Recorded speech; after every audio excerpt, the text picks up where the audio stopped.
keeping away from righteous companions causes weakness of iman. As the Prophet ﷺ said, be careful of who you take as your companion, because every man has the deen of his companion.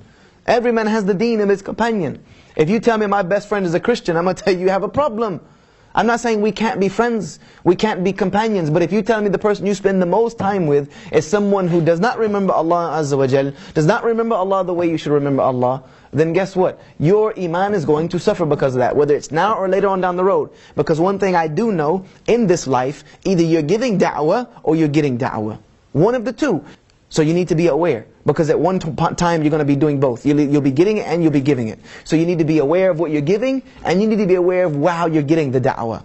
So we need to try to, insha'Allah ta'ala, keep righteous companionship. Look at your friends. Check your friends. We live in a time today where just because this guy says La ilaha illa Muhammad Rasulullah doesn't mean he might be the best companion for me. We live in a very awkward time where people need to be tried and tested. Even Ali radiallahu anh used to say that, until you've actually spent a certain amount of time with a man, you've journeyed with him, you've ate in his home, things of that nature, you can't really consider this man your dearest brother. So people need to be tested today. We need to find companions that are going to help us and benefit us. And if you see that slacking, you should either try to bring your companion closer to you, or if you feel that you're too weak to do so, separate that company.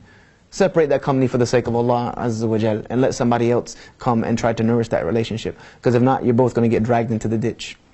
The Prophet ﷺ, when he was buried, this is how much the companions benefited the companionship of the Prophet ﷺ. He was their companion, he was their best friend, he was their mentor, he was their teacher. When battles were fierce, he was the person they looked for. When he died, sallallahu alayhi wasallam, they said, we looked at our hearts and we felt deep change. The moment he died, the moment we buried him, we looked at our hearts and we felt a deep change. And it is said about them that they were like sheep on a cold winter's night with no shepherd. Seriously, they were almost lost.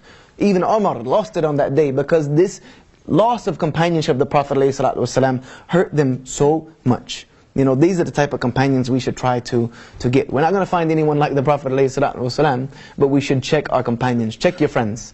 Check your friends, insha'Allah.